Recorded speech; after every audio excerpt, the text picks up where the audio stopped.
All right, and what should be the most fun game on the week? We've got the Seattle Seahawks versus the Buffalo Bills. This game is in Buffalo.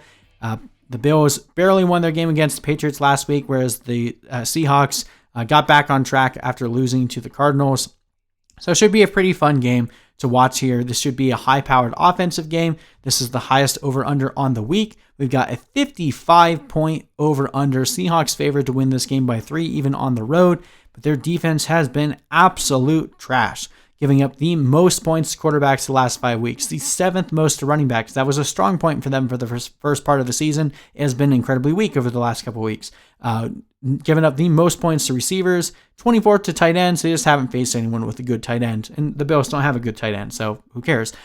Bills defense has been tightening up against receivers. Doesn't matter because DK Metcalf and Tyler Lockett are every week starts regardless of matchup. Now, I think what we've noticed, if you haven't noticed this, you should probably start noticing it.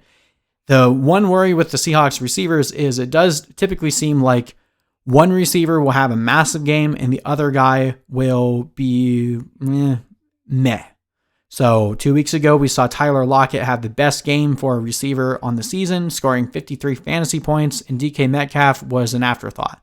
And then last week, DK Metcalf went over 40 fantasy points, and Tyler Lockett was hanging around 10. So what do we think will happen this week? If I had to pick between one of those guys, I think this is a Tyler Lockett week. Let me explain why. So the Bills, obviously with Tre'Davious White, shutdown corner. As we saw in the Cardinals game, I think if the Seahawks are playing a team with a shutdown corner, they're going to be keying in more on a guy that looks like DK Metcalf than they are on Tyler Lockett. They can't stop both of them, and if they're going to try to stop one, I think they're going to try to stop DK Metcalf. Does that mean I'm benching DK Metcalf? Hell no. We're still playing DK Metcalf every single week. But if I had to pick one who is going to potentially have a better game, I think this is a Tyler Lockett week. So bear that in mind. I think we're starting Russell Wilson every week. The Bills have allowed plenty of points to quarterbacks across the season.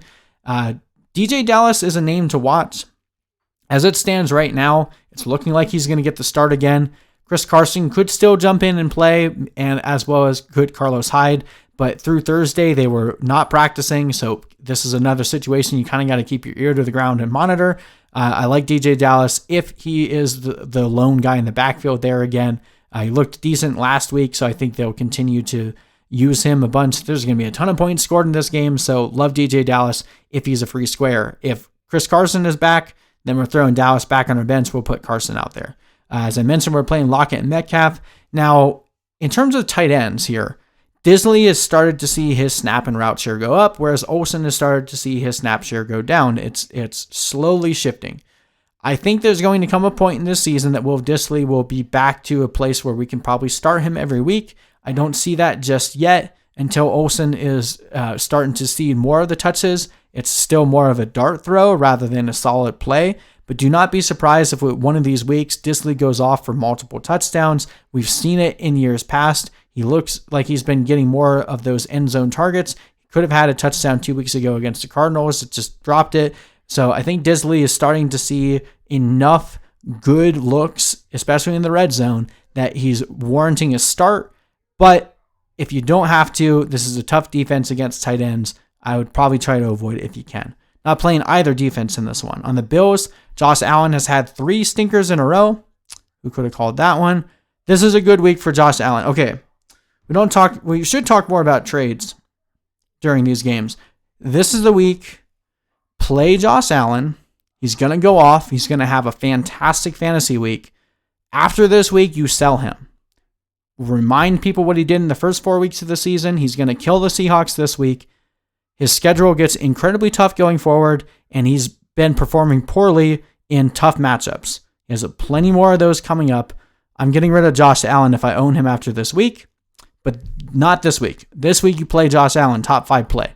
Stefon Diggs, you're playing him every week. I think you can play Cole Beasley with confidence, and I think you can even play John Brown. I'm a little bit less confident about it because he has not looked the same ever since he's been dealing with that knee injury. But I think, with a couple weeks to recover, this could be a good game for him. He just needs one really big play to do it. the Seahawks secondary has been absolute crap. So I think John Brown is more of a desperation play, but I think he's good enough to warrant a start this week. Now, the real question is, can you play either guy in the backfield? It's a risk either way. If you play Zack Moss, you're hoping for a touchdown. If you play Devin Singletary, you're hoping for 5 targets and 5 receptions. Either could happen, but with Josh Allen, looking for the red zone carries that he typically gets, that definitely limits the upside for Moss. And for Singletary, with Brown back into the mix, I don't know that you'll see him involved too much.